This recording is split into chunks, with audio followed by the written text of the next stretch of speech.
Hey guys, this is your host, Michael Terrazas. Thank you for listening to the Underdog Sports Podcast. If you are a Colts fan, be sure to subscribe to my podcast on Apple Podcasts or iTunes. My podcast is available on all platforms. Also, follow me on Twitter at Underdog Sports 4, Facebook Underdog Sports Podcast. I hope you guys have a great day, stay blessed, and go Colts. Enjoy the show.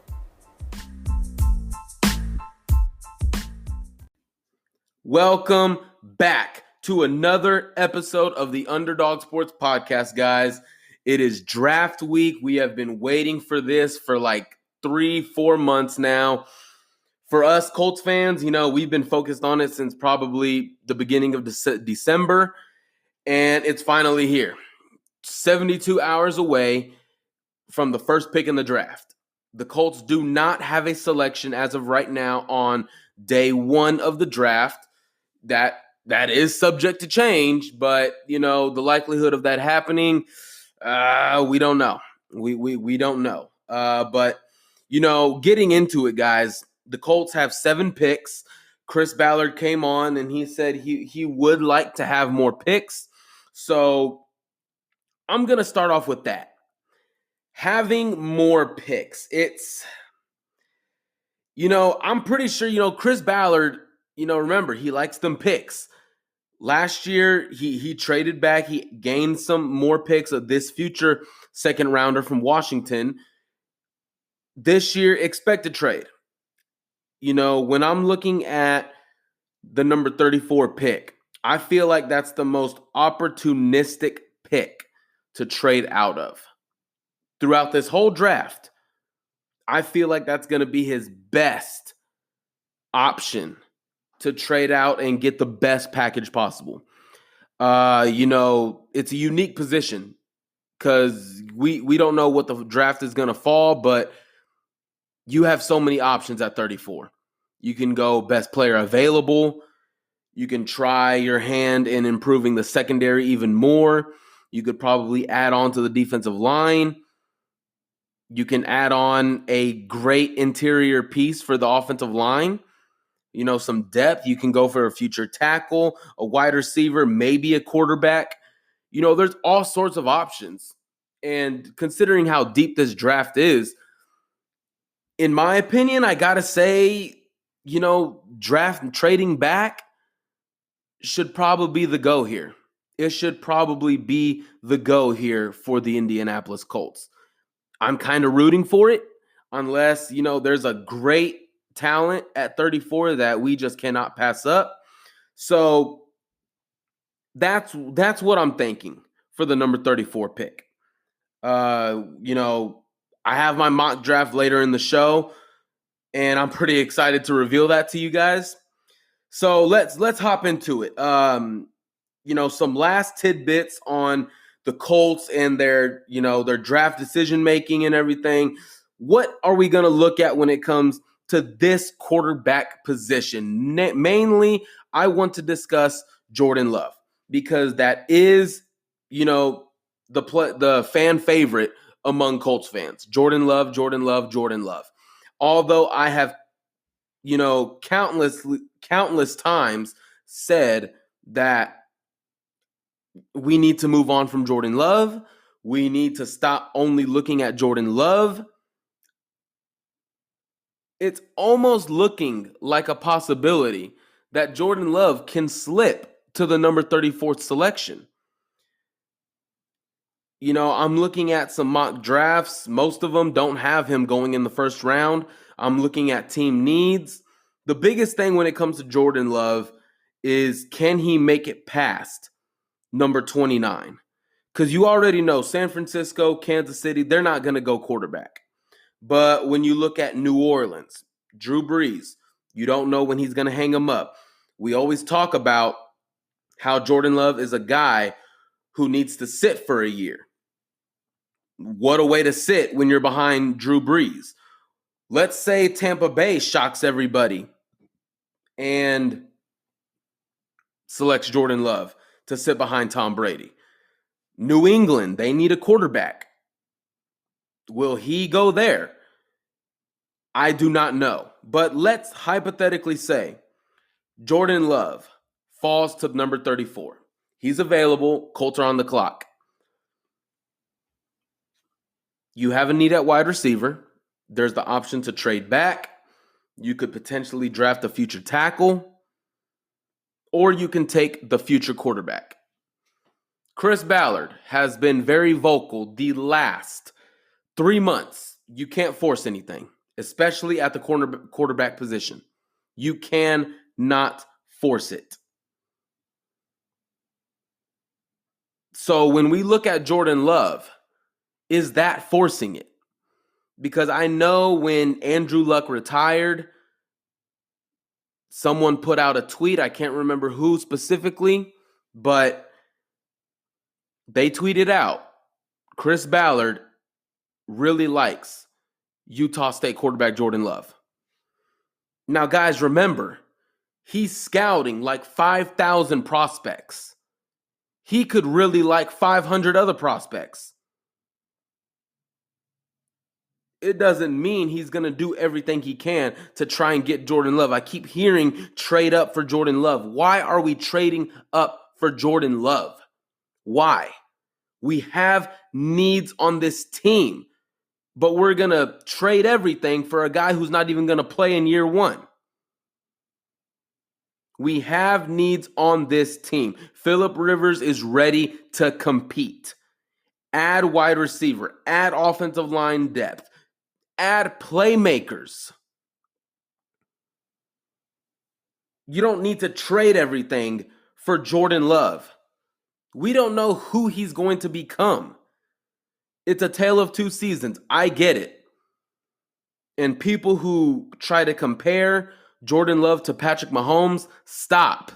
They are not comparable. Patrick Mahomes blows Jordan Love out of the water when it comes to college. If Patrick Mahomes made Texas Tech relevant more than Cliff Kingsbury. Patrick Mahomes, I watched him at Texas Tech. He lit everyone up. He had some classics against TCU, against Oklahoma and Baker Mayfield. He absolutely lit it up. And he was even being talked about as a Heisman candidate when his team is going 5-7. It doesn't surprise me Patrick Mahomes is lighting up the NFL. It does not surprise me because I watched it for 3 years at Texas Tech. The dude has an amazing arm, a strong arm at that. Jordan Love, he does have a good arm. But Patrick Mahomes' decision-making in college was so much better. He didn't force throws. He didn't force him into tight windows. He didn't turn the football over. He took care of the football. Jordan Love, man, I really hope he doesn't turn into Jameis Winston. Talented arm, talented prospect, but just turns the ball over ridiculously. That's my take on Jordan Love. You know, if you want to take the future, go ahead. If Chris Ballard takes Jordan Love at number 34, I will not be mad at it. I won't. I've been vocal about knowing your prospects, not just being sold on one guy. Because if Jordan Love gets selected at number 23, 24, 25, 26, 27, 28, all of y'all are going to go on Twitter and bash Chris Ballard for not trading up for Love or say that we suck. Draft is over. Why even draft? Know your prospects. I'm not saying Jordan Love is a bad quarterback. I am not. Because the arm is talented. I just want you guys to be cautious about it in the comparisons you guys want to make. That's my only thing. If he comes to the Colts, I will be happy. I will. You have a potential franchise quarterback. And when it comes to Jordan Love, that's all I hear. Potential, potential, potential, potential. If that's what Chris Ballard is going to bank on, potential, then he certainly can do that. Jordan Love is a pick that can make him shine bright, or it can make him look like a bad GM, depending on how his career goes and how he develops as an NFL quarterback. So, to basically say it again, if Jordan Love comes to the Indianapolis Colts, I will be happy. I'm not opposed to not drafting him. I would just take other positions because right now we have Phillip Rivers and Jacoby Brissett for this year. Then next year, hell, if Chris Ballard wanted to trade back from 34 for a pick this year and a future pick, he could use that ammo along with other picks to trade up in next year's draft for a quarterback. Maybe Justin Fields. Who knows? Now, looking at other quarterback prospects who I think best fit the Colts, here are the quarterbacks that I'm out on right now. I'm out on Jalen Hurts. I just, I get that his combine was good and all. I get it, but I just look at his game film and it's just horrible. The game film is it's disgusting. It's like he turns the football over way too much. And he's so quick to run with the football. We already seen what happens when you run with the football too much and you don't protect yourself. We've already seen what happens. I watched him 1 year at Oklahoma. I watched him a little bit at Alabama. Even then, I thought he ran way too much. And at Oklahoma, he would make some good throws, yeah. But the fumbles, not protecting the football, the interceptions, it's just, he did not put his stamp on a game. He did not put the game away when he needed to. For instance, when he went against TCU, Oklahoma, if that was Baker Mayfield or Kyler Murray, they would have blew that game out the water. They would have put the game away. But what did Jalen Hurts do? He ran the football. He fumbled twice, lost the ball twice, allowed TCU to get back into the game. He's done that on a lot of occasions that I can't count anymore. I'm out on him. I just don't want him in a Colts uniform. I wouldn't like it if Chris Ballard took Jalen Hurts. I would not like it.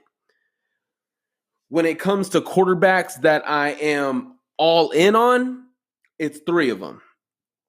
Jacob Eason, Anthony Gordon, James Morgan. Those three guys I want in a Colts uniform. I want them. Jacob Eason, let's start there. He's got the size. He can throw some bullets. His accuracy is just top notch. He's great. He's great. In my opinion, I don't know, but I think I'm siding with Jacob Eason for a better NFL career than Jordan Love, if I'm being honest, guys. I just see his reads, they're just top notch. I know he played in the Pac-12 and everything, but man, when I look at his game film, precision passing, the accuracy, the velocity, the strength, it's all there. And he's really good at getting the ball out very quickly. And in this offense, in Frank Reich's offense, that is something that is really, really going to be important. I love it. I like Jacob Eason. I think he'll take more command of an offense than a Jalen Hurts, a Jordan Love will. I honestly think, because when I look at these standards for quarterbacks, I'm kind of comparing them to Andrew Luck, because he was just the perfect franchise quarterback. He demanded so much out of his offense. I think Jacob Eason is going to be able to push his teammates. Moving on to Anthony Gordon, it's the same there. The footwork is a little choppy. It is a little choppy. I think I saw it improve at the combine. His 1 year at Washington, looking at his film, it was kind of all over the place, but at the combine, it looked a little better. His accuracy. That's one thing that I have to say about Anthony Gordon is the accuracy and the arm. I love it. I think he is a perfect candidate to go to the Colts, to sit behind 1 year, learn from Phillip Rivers, work on that footwork, work through those progressions, and in 2021, who knows, blow up on the scene and take over. I like him. He's a quarterback that I kind of fell in love with at the beginning of the process. Looking at Jordan Love, looking at Jacob Eason, and then I stumbled onto Anthony Gordon. He just popped off. When he's playing at Washington State with Mike Leach, they're throwing the football all over the place. I get that his numbers are inflated because of that, but guys, you have to watch the film on this guy. You have to. He comes to the Colts, I think he's going to be really good. Really, really good. Same thing with Jacob Eason. Because, I don't know, it's like when it comes to this word potential, it kind of just rubs me off a little bit. When it comes to the quarterback position, I just don't need potential. I need to know if you got it or you don't. And I think Jacob Eason and Anthony Gordon have it. Moving on to James Morgan from Florida International. He didn't go up against the greatest defenses. We know that and everything, but boy, was he dropping some bombs. I think he just might have the weaker arm, weaker than Anthony Gordon and Jacob Eason. Going against some top prospects, going against top defenses in the NFL, I would definitely be intrigued to see how he does with that. But I think when it comes to his reads, precision passing, accuracy, I think it's there. He can drop some dimes, man. He can. In this draft, there's only 4 quarterbacks. 4 quarterbacks that I will be perfectly fine with Chris Ballard drafting. Sorry, guys. Jordan Love, Jacob Eason, Anthony Gordon, James Morgan. I would kind of prefer a mid-round quarterback, 3rd, 4th round, because in that 2nd round, we got to get premium players. That's how I look at it, guys. That's at the quarterback position. There's some questions there, what Chris Ballard's going to do. Like I said at the beginning of the show, he doesn't want to force anything. So, guys, it's really going to be intriguing just to see how this board falls. It's just going to be intriguing. Moving on to the wide receiver position. What should the Colts do at wide receiver? Guys, if I haven't said it already, if you haven't heard it, this class is stacked. This class is just stacked with talent. I mean, you can find a number 1 receiver in the 3rd round. That's how stacked it is. Coming into this draft, I've narrowed down my favorite guys in 5 dudes that I want to come in and take over the number 1 spot. Jalen Reagor, Chase Claypool, Michael Pittman Jr., Donovan Peoples-Jones, Van Jefferson. I'll run them down. I'm going to start with my boy Jalen Reagor. TCU, rep TCU all day, every day. He's electric. He can do it all. If you want to run the offense through him, he will get you somewhere. TCU in 2018, at the tail end when they faced injury, Sean Robinson transferred from TCU, the starting quarterback. Michael Collins came in. He got injured. Then a 5th-year senior who never started a game came in. TCU was 4-6, desperate for bowl eligibility. Jalen Reagor turned it up against Baylor and against Oklahoma State and got TCU to a bowl game. He can punt return. He can kick return. He can do the wildcat. He can come from the slot, outside, play running back. Whatever you need him to do, he will there. There is an issue with drops. I will say that. It was frustrating because he wasn't the only one at TCU, but if you're the guy, you can't be dropping balls like that. His 4.28 40 at his pro day was just I knew that's how fast he can be. He was a vertical triple jump champion in the state of Texas his senior year at Waxahachie. So you know the athleticism is there. The athletic ability is there. He jumps. He plays bigger than he is. He outjumps everyone.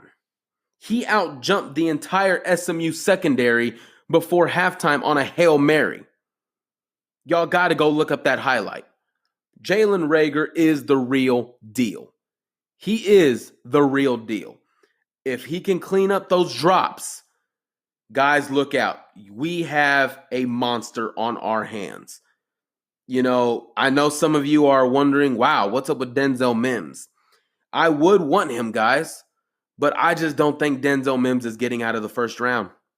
That's just my opinion. You know, I just don't think Denzel Mims is falling out of the first round.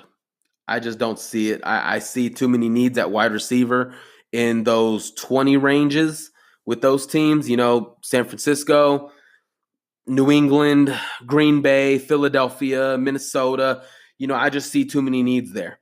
So that's the reason why I left Denzel Mims off it. If he fell to 34, yes, take him. I will say that. Moving on to Chase Claypool, there's always talk about him going to tight end, but I truly believe he can be a playmaker in Indianapolis. 4.42 40 at the combine, a lot faster than all of us thought he would. I thought he would run about a 4.7 flat, a 4.65, but man, a 4.42. He definitely ran faster than what he showed on film. You know, I know his quarterback at Notre Dame, it was kind of, kind of held Chase Claypool back, but I saw some good ball tracking skills in Chase Claypool. He's a go up and get it guy.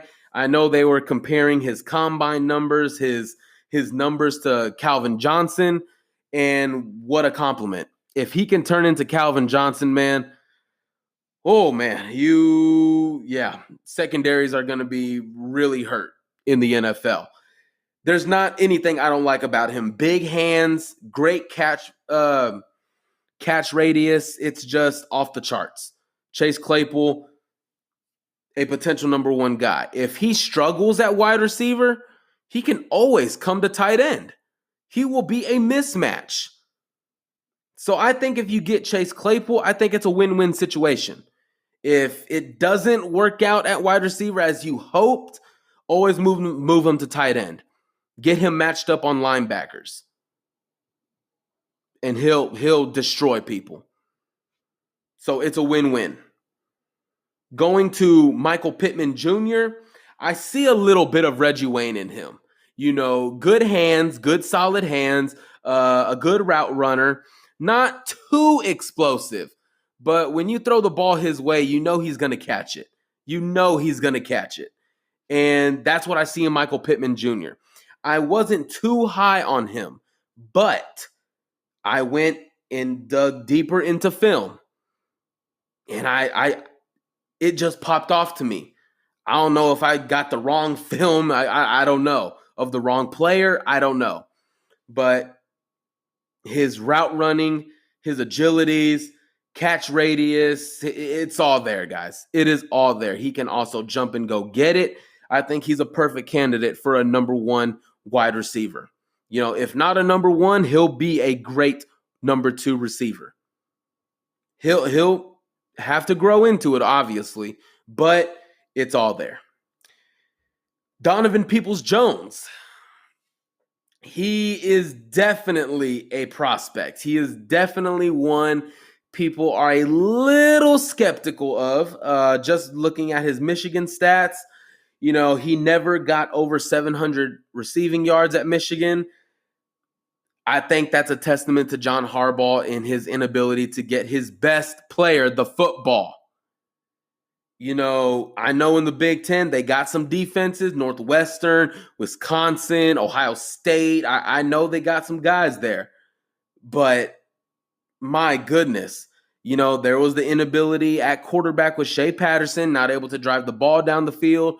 Looking at his film, it won't wow you. I think he had about 479 receiving yards this year. But he catches everything thrown his way. I love the catches in the red zone. He is so strong. He will not get bullied at the line of scrimmage. He will beat press coverage. He had a better combine than I thought. He had a 45-inch vertical. That's higher than what Chase Claypool had. Chase Claypool had a 40-inch. Donovan Peoples-Jones had a 45-inch. You want a guy that can go up and get it, who you think is going to be automatic when you throw the ball up. Donovan Peoples-Jones, I believe, is that guy. I think he reminds me a lot of Paris Campbell. He was used in certain situations. They didn't really make him a focal point, but he can run these routes. He can make these plays. He just has to get pushed. The targets have to come his way. He has to get taught how to do it. I see number one potential in him. His catch radius is ridiculous. He will catch anything thrown his way. I like him. And then probably my favorite one, Van Jefferson. He is a guy that is very underrated, who's not getting talked about. If he is not the best pure route runner in this draft, he is number 2 behind Jerry Jeudy. I mean, you're talking about, the best route runner in the NFL today is probably Amari Cooper. Van Jefferson steps in the NFL, he's going to challenge Amari Cooper for that top route running spot. His quick inside step is just so good. His hesitation step is so good.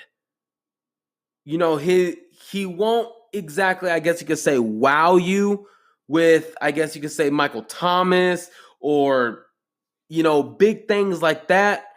But man, guys, he's got it. He has the hands. He has the route running. He can get separation. His route running is his separation. Good speed. I really like Van Jefferson. He's probably my favorite wide receiver for the Colts. I mean, you're just talking about pure talent. Pure talent. Going over 40 times, Donovan Peoples-Jones was a 4.48, Michael Pittman Jr. a 4.52, Chase Claypool 4.42, Jalen Reagor a 4.47. That was definitely, I thought he would be better, and he did do better. He did at his pro day. Those are my wide receivers that I'm going in with, guys. When it comes to later round guys, Quez Watkins from Southern Miss, I think he's a good project. He can be a good number 5 behind Zach Pascal, maybe behind Darius Fountain. I don't know how many receivers the Colts are going to carry into 2020.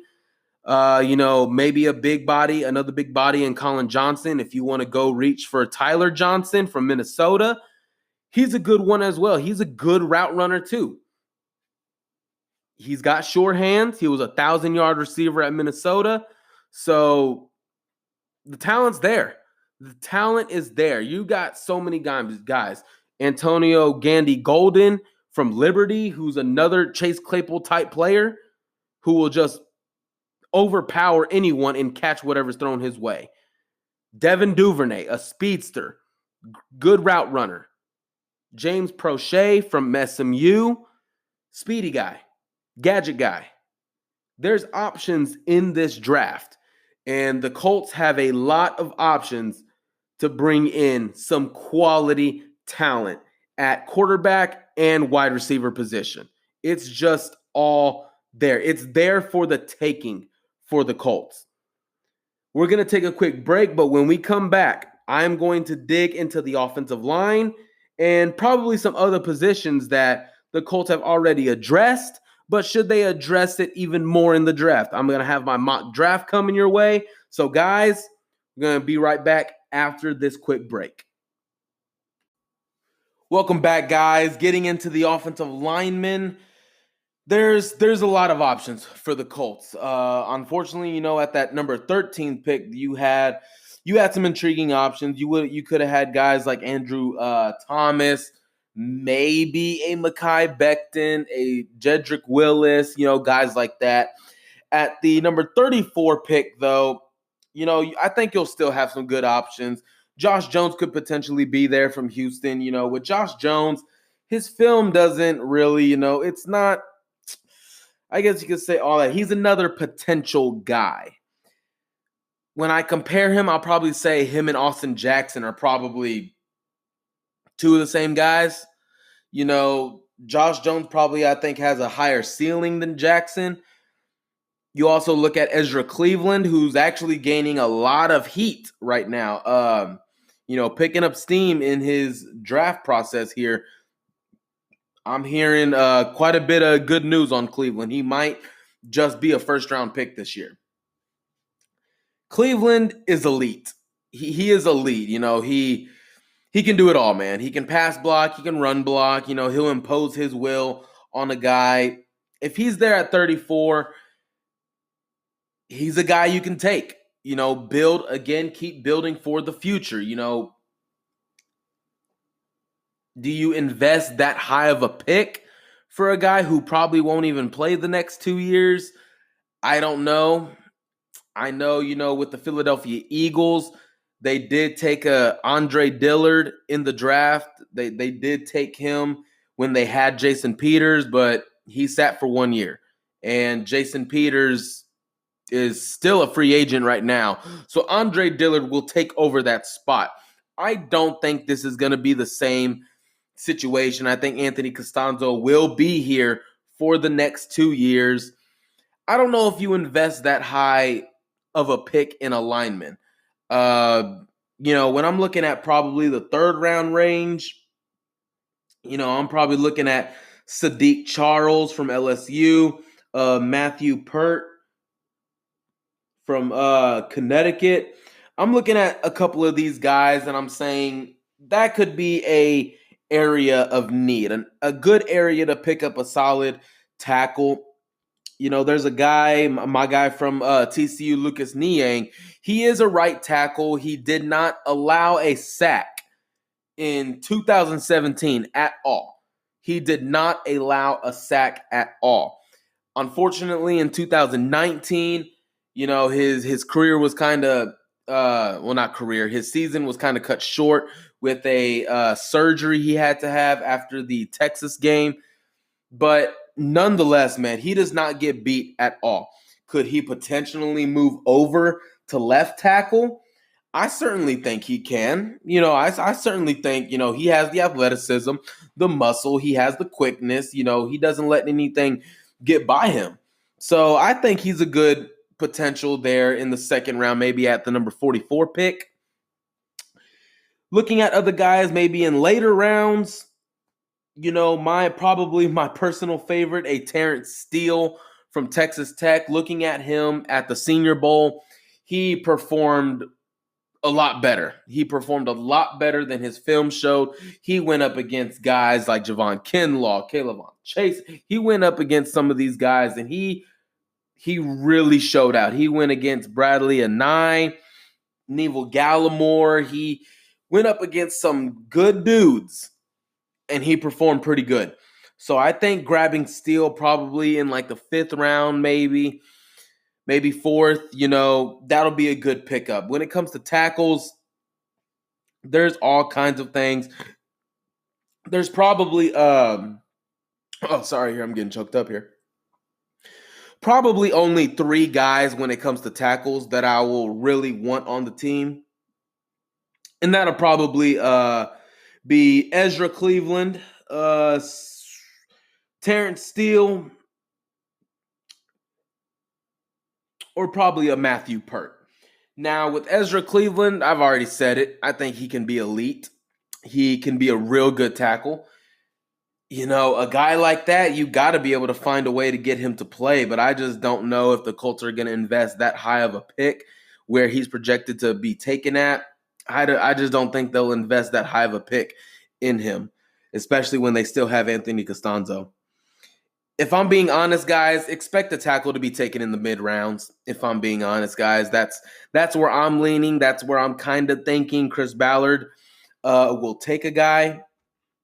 Now, when we're looking at the interior, I mean, we really got some good guys from Matt Hennessy from Temple.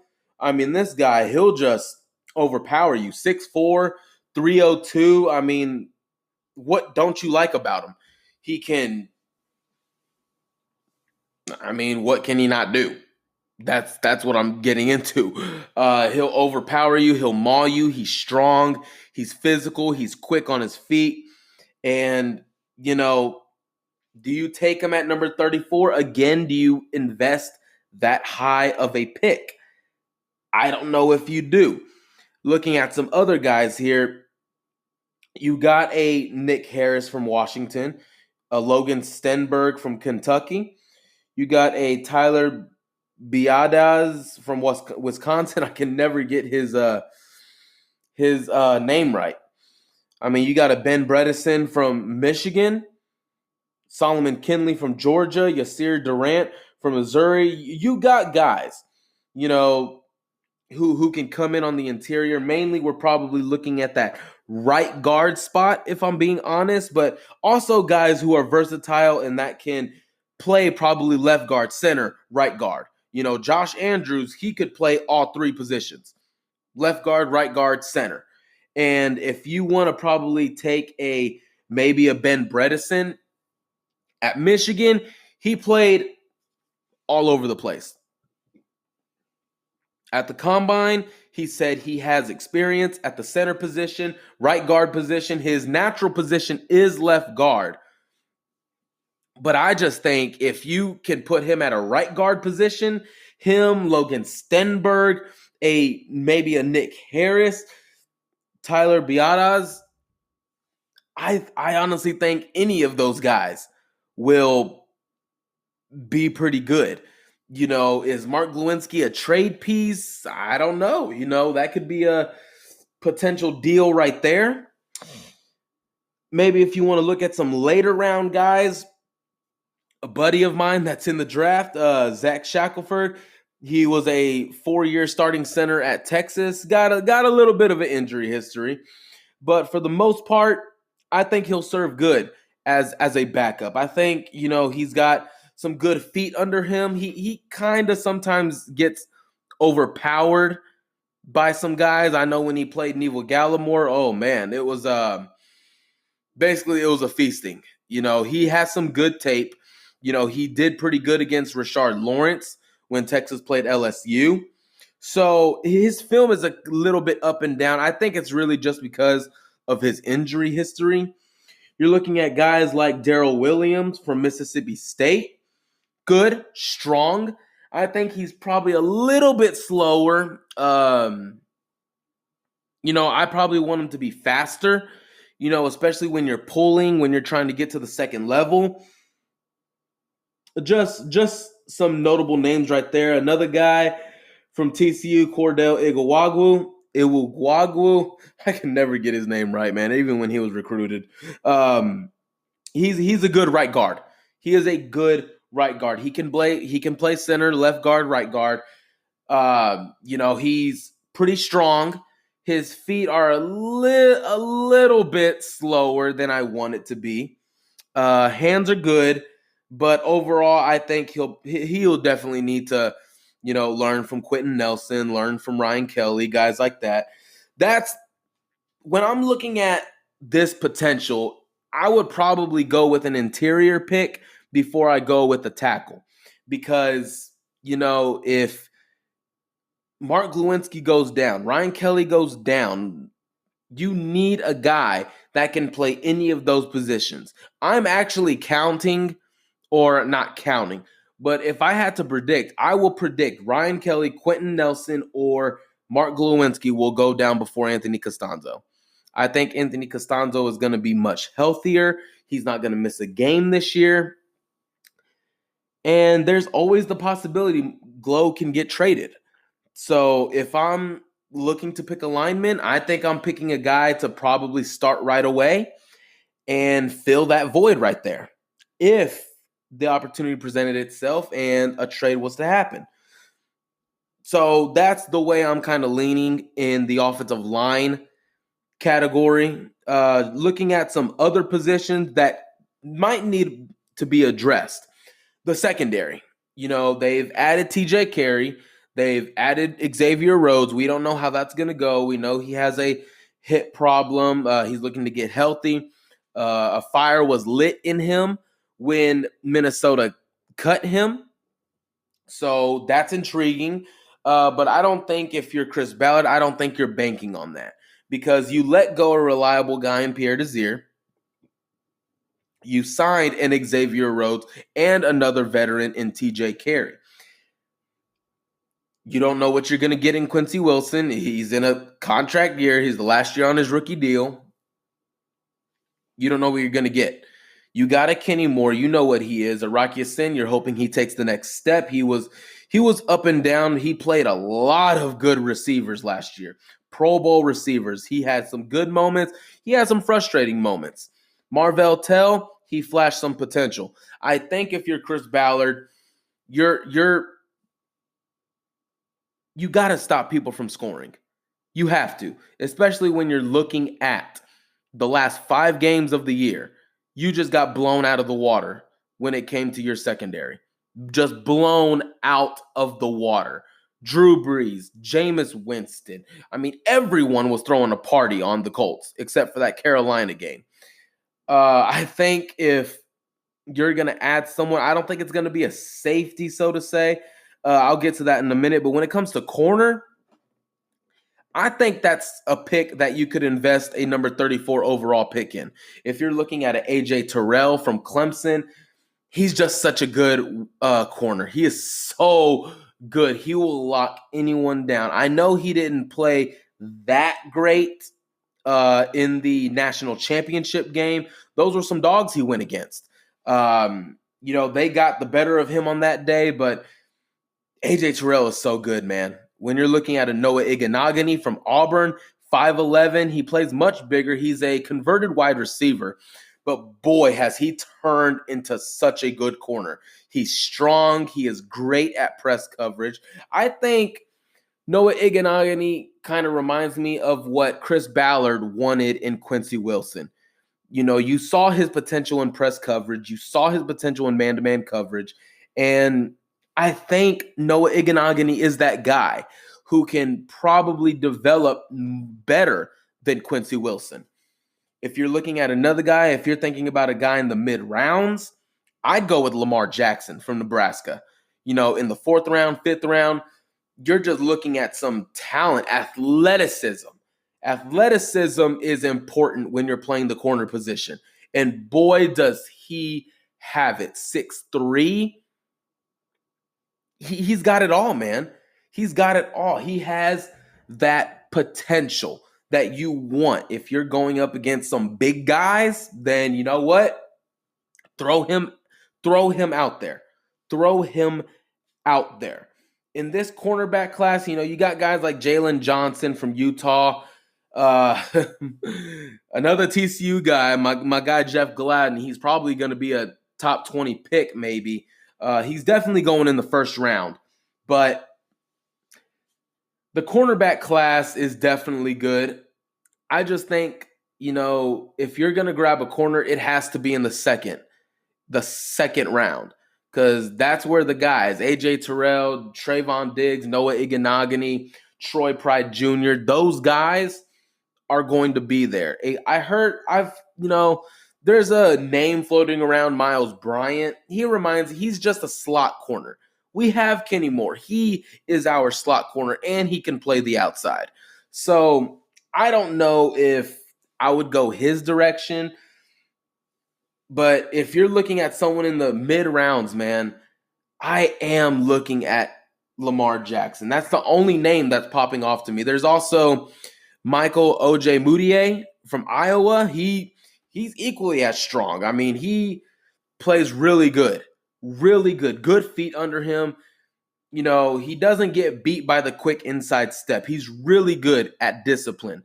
And those are some names to highlight coming into the draft at corner. Now, looking at the safety position here.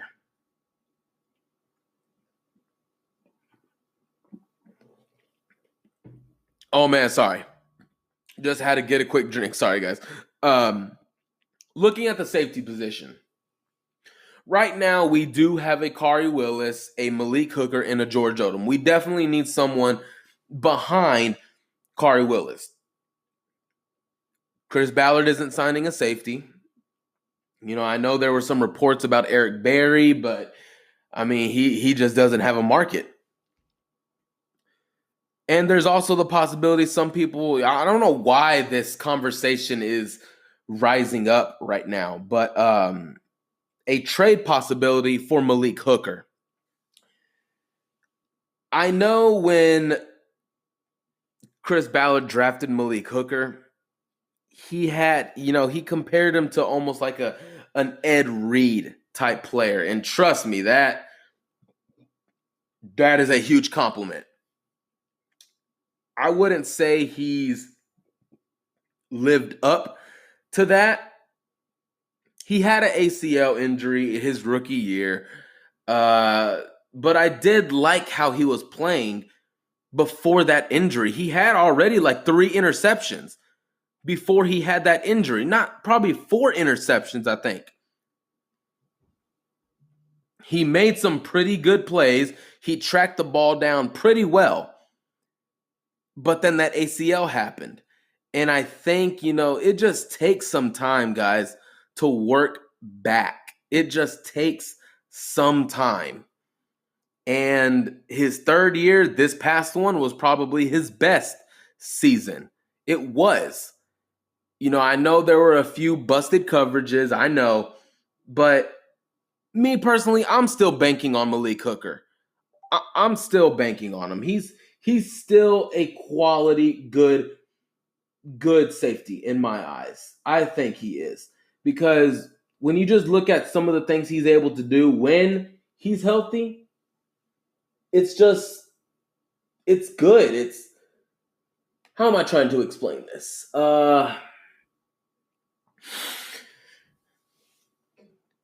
I think he is going to turn into the player that Chris Ballard wanted him to be. Now, does it in terms of trading him? I think if you're going to trade him, you're going to want to get a 3rd round pick. You're definitely not going to be getting a 1st round pick. You're probably not going to get a 2nd round pick, but I think a 3rd round pick is what I'm going for. If it's not a 3rd round pick, I'm not trading Malik Hooker. So let's say if Chris Ballard does trade Malik Hooker and he gets a 3rd round pick. Do you go safety at number 34? Because if we're hypothetically speaking, you know, who are some names that could be there? You know, we got we have Kyle Duggar. You know, he's a good player. Ashton Davis, Terrell Burgess, Kayvon Wallace from Clemson. Alohi Gilman, who was a rocket launcher from Notre Dame. We got some guys. You know, who are some of those guys that can be there when it's time to pick? I know there's this guy I discovered when I was looking at film in January, and he didn't show up on people's radar until the Combine and the Senior Bowl. But I'm pretty sure y'all have been hearing his name now. Jeremy Chin. Jeremy Chin from Southern Illinois. Look, when I looked at his film, I saw exactly what Daniel Jeremiah was seeing, what everyone's seeing. He is very fast. He can make breaks on the football, and he can play up in the box. He can. I mean, he's being rated as a 1st round pick now. At first, he wasn't even he wasn't even being predicted as a late round pick. He was being projected as a undrafted free agent. And now I'm just so happy for him. He's a first round pick. If he can possibly slip into the second round at number 34, if the Colts trade Malik Hooker, I definitely think Jeremy Chinn is a guy you should get. He's the guy, because remember, Malik Hooker was also playing up in the box last year. If I'm being honest, guys, I think Jeremy Chinn is better in the box than Malik Hooker. Man, now y'all got me excited talking about this subject. Man, I'm just thinking about it and everything. Oh, okay, I'm sorry, Malik. But seriously, if you're looking at some guys, I think you got to take one at number 34. Possibly, if you wanted to bypass that, I think a late round steal could be Jordan Fuller from Ohio State. I don't know if he'll turn into anything great, but I think he'll be a serviceable safety just as a George Odom. So that's what we're kind of looking at. If Chris Ballard were to trade Malik Hooker before the draft or during the draft, before the 34th overall pick, I think you have to look at Jeremy Chinn. You just have to. You have to. He is just a star. I can see it in him. I looked at his film and it just popped off to me. He is going to be a star. And next thing you know, he's slated in the 5th round. Oh, next thing you know, he's slated in the 4th round. Next thing you know, after the Senior Bowl Combine, boom. Already slated as a 2nd round pick. So, guys, I don't know what to tell you about the safety position. I know we need to get one when it comes to what am I looking for? I know we need to get one. You know, I wouldn't even hate if we were to try out Quincy at safety. Maybe Quincy Wilson gets put at safety. Who knows? But I definitely think if you trade Malik Hooker, I think you got to do it. I think it's right. I just think it's right. I think it is. I think it is. If you trade him, try and get a Jeremy Chinn. So we'll take another quick break, and this will be the last segment upcoming. This is my final mock draft. This is my prediction. I'm going to involve trades. I'm going to involve all that. So, guys, don't go anywhere. I have my mock draft full, locked and loaded and ready to go for you guys. We'll be right back. Hey, ever thought about making your own podcast? Well, now you can with the Anchor app. Anchor comes with all the tools you need to make your podcast the way you want it. You can edit your shows on any phone or computer. They will distribute your podcast so it can be heard on all podcast platforms, including Apple Podcasts, Spotify, and more. And the best part about it, you get paid when people tune in to listen to you talk about any topic you love to talk about. Download the Anchor app today. All right, guys, it's mock draft time. Mock draft time. Now, it definitely took me a little bit to put this thing together because I just thought about where guys are projected to be, what potential moves the Colts can make, what moves that maybe I kind of want them to make, and maybe some trade backs that could be interesting. So, guys, who is ready? Now, let's go ahead and take a drink real quick because it's about to get juicy. All right. Hope everyone's gotten a drink. Now, let's go ahead and kick it off, man. Day 1 of the draft, Colts do not have a pick. They will not trade into the first round, okay? Now we lead into day 2, rounds 2 and 3. At number 34, Colts are on the clock. Bring. The phone rings. It is the Cleveland Browns. They see that Ezra Cleveland is on the board. They love Ezra Cleveland, and then they see some other teams that are tackle needy. The Chargers, the Dolphins, all these teams.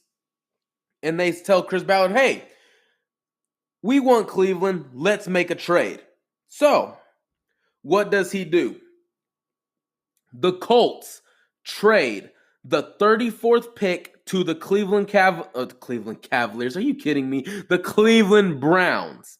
The Colts will receive the number 41 overall pick in the second round and Cleveland's 74th third round pick.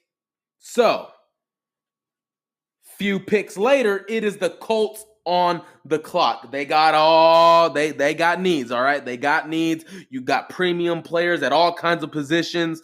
At number 41, guys, I'm going with wide receiver Donovan Peoples-Jones. Why am I going with Donovan Peoples-Jones? Because this guy, I think, can be electric. I also think Denzel Mims and Jalen Reagor are gone by this point. And I feel like with his athleticism, I think he's gonna turn into a polished route runner. His catch radius is insane. He's a guy that can go up and get it. Remember that 45-inch vertical. That's what I'm leaning on, all right? That's what I'm leaning on. Okay. Donovan Peoples-Jones, I just think he can turn into a number one receiver. I think he can catch anything that's thrown his way. I just think he has it. I like Donovan Peoples-Jones. I was kind of swaying one way or the other. Ultimately, I decided on Jones. So a few picks later at our number 44 overall pick. Oh man, this is crazy. At number 44, I'm going with defensive tackle Neville Gallimore. Let me explain. Chris Ballard has always said, if there's a chance to get even better at a position in the draft, we will do it. We will pull the trigger. Right now, DeForest Buckner, Sheldon Day, Danico Autry, Grover Stewart. Those are your guys on the interior. We don't know who's going to start at nose tackle yet. Danico Autry, Sheldon Day, Grover Stewart. But we do know DeForest Buckner will be the 3 technique. Why am I taking Neville Gallimore? Because you got guys. Remember, you're playing in a division where a running athletic quarterback lives, Deshaun Watson. Don't forget about that bulldozer in Derrick Henry. Don't forget, well, we don't know if he'll still be there, but Leonard Fournette is in Jacksonville. These teams will run the football. They will find ways to run the football. You want to impact the quarterback when you get to Pittsburgh? Want to get Ben Roethlisberger down? You want to chase around Patrick Mahomes? You want to try and get to Lamar Jackson? You got to do it from the interior. We got athletic defensive ends on the outside. We got a Justin Houston, a Ben Banogu, a Kamoko Toure.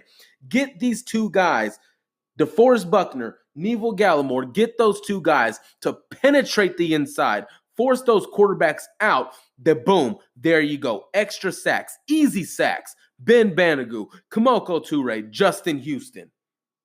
Go get those sacks. That's why I'm getting it. If you have a chance to improve your interior defensive line that good, and also remember, DeForest Buckner and Neville Gallimore can both play the 3 tech and the nose tackle. So I'm pulling the trigger. I am trying to make an elite defensive end. You win in the trenches. Chris Ballard has said it. You win in the trenches, okay? In the trenches. So, he's invested in the offensive line. Why not win up front as well? Have the best combo of defensive linemen and offensive linemen. I'm taking Neville Gallimore, guys. I'm making an unstoppable defensive line.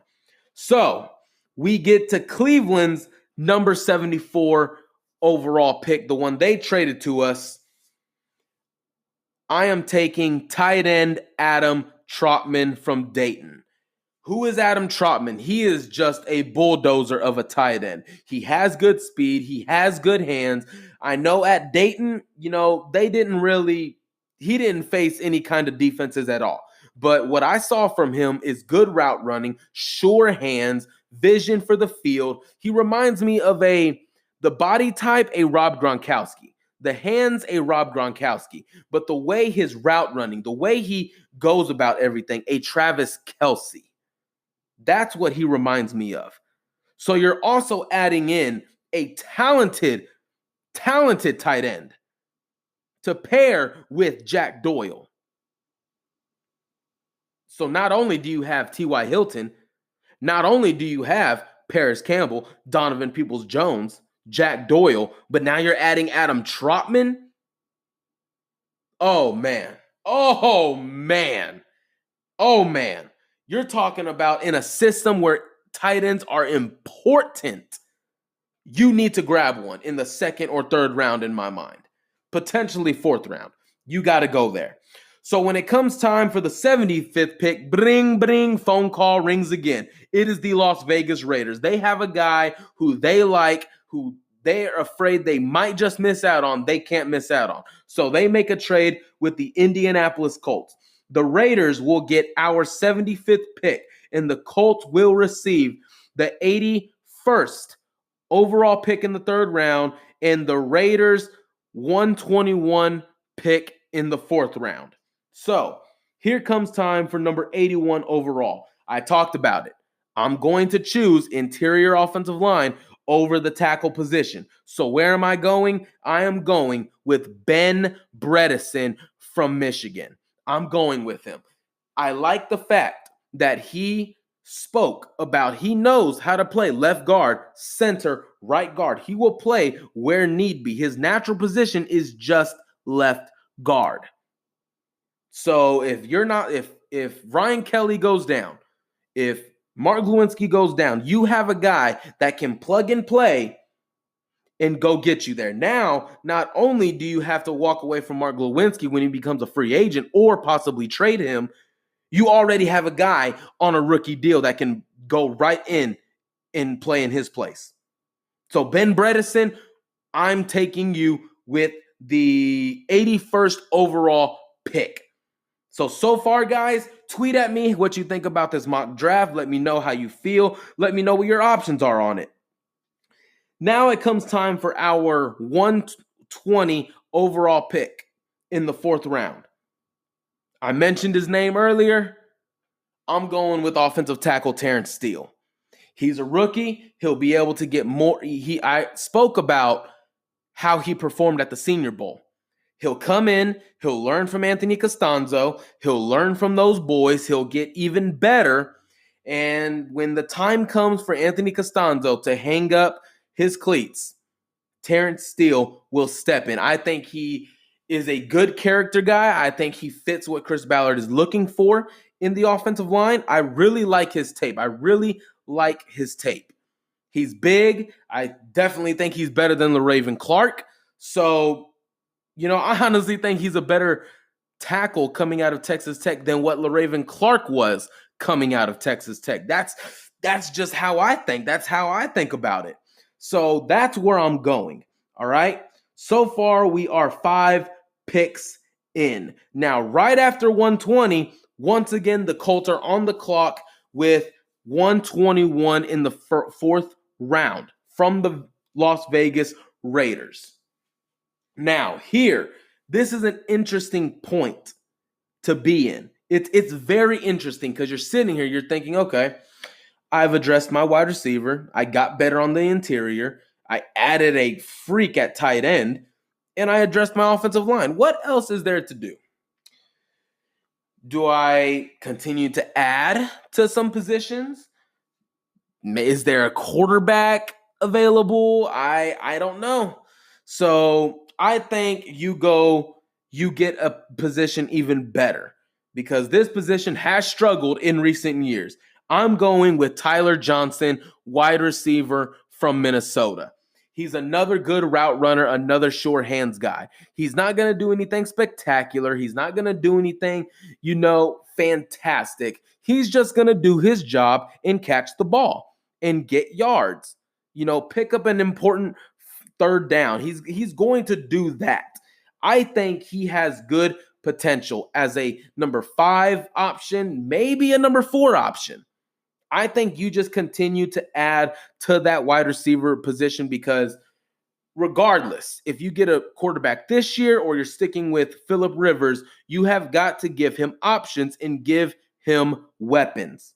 Okay, the offensive line, he'll already be protected. He just needs guys to throw to, okay? So now you add Donovan Peoples-Jones, an athletic wide receiver who can go up again and get a potential number 1 guy, and now you're getting Tyler Johnson, who I think he has the making of a security blanket. Kind of like, I would really hope he could probably turn into a Julian Edelman, but kind of like what Julian Edelman was. When it came third down early in his career, pick that up, get a first down. Come back on third down, second and short, pick up a first down. Maybe even in the red zone, get a touchdown. Quick inside slant, whatever the case may be. So, guys, I'm really in love with this draft so far. This mock draft, I really like it. Let me know how you guys think. Now, we get to the 5th round, 160, the 160th pick. In the 5th round, I'm improving the secondary. I'm going with Lamar Jackson, cornerback from Nebraska. 6'3", 215 pounds. Strong, athletic, long arms. He can disrupt passes, passing lanes. He can disrupt it all, okay? When you really look at potential, I see potential in this guy. Now, I will not be surprised if he's drafted in the 3rd round. I will not be surprised. I'm really hoping, and I'm kind of thinking he will be there in the 5th round. You add him to the cornerback room, and you really put the pressure on in that position because that is a premium position. A premium position. You need to have guys there that can shut other teams' best receivers down. Okay? When it comes time to it, I am tired of getting mossed on. I'm tired of having the ball thrown all over this defense. I just don't like it. So I'm grabbing an athletic corner. Now, getting into the 6th round. At 193 overall, I'm getting Khari Willis's backup. Safety, Tanner Muse from Clemson. He does have a little bit of an awkward look to him. But man, does he just get down in the box and just make plays. He's definitely a bigger wide receiver, kind of like a linebacker built to him, but he can play the safety position really well. You're not going to ask him to, lock down, double team a guy. He's going to be a specialty tight end. Kind of like, I'm not going to compare him, but kind of like what I was saying about Jeremy Chin, a guy who can play up in the box to let Khari Willis or let Malik Hooker stand back there, focus on quarterbacking the back end of the field. Let them do that. Let Tanner Muse, that bigger body, that stronger body, put him in the box and let him disrupt. I think he's a good player. I think you grab him. I think he will be there. He's not highly thought of to be in the 3rd round, 4th round, or anything like that. I think he's a good body to have. I was kind of contemplating between him, Jordan Fuller, but I went with Tanner Muse because of the potential and I like his build. So you address the secondary, you get it better, you add depth there, and training camp is going to be one fun and intriguing camp. Now, no more trades. This is the last pick of my mock draft in the 6th round at 197. Chris Ballard loves adding athleticism to the defense. He loves adding long, lanky defenders in the defense. And I remember watching this guy at his TCU days. He ended up transferring to Utah State, and he definitely put on a better show than I thought he could have. I'm grabbing linebacker Tipa Galeai from Utah State. You're probably thinking, who in the world is Tipa Galeai? He can play the defensive end spot as well, but I think if you bring him in as a linebacker, he's athletic, he's got long arms, he can rush the passer. You're not going to ask him, to be a 3-down rusher, but I mean, you're asking him to come into the box to disrupt and make some plays. So that's where I'm going to go with when it comes to Tipa Galeai, because I do like the player, man. I like him. 235 pounds, 6'5". He's a good player. He is definitely a good player. I can't say too much about him, but when I look at his tape, I just see some good potential. If we ever suffer an injury at defensive end or maybe at the linebacker spot, I think he can get there. I think he can. Darius Leonard is playing at 215 pounds. Who says Tipa Galeai can't play at 220?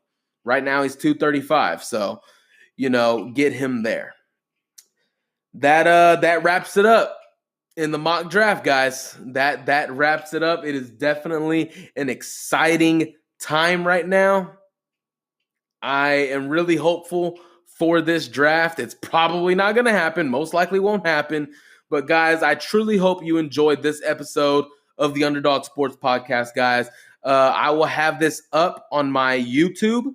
I restarted my YouTube again, so go follow that. It's under the Underdog Sports Podcast. Subscribe to that, please. Follow me on Twitter at Underdog Sports 4.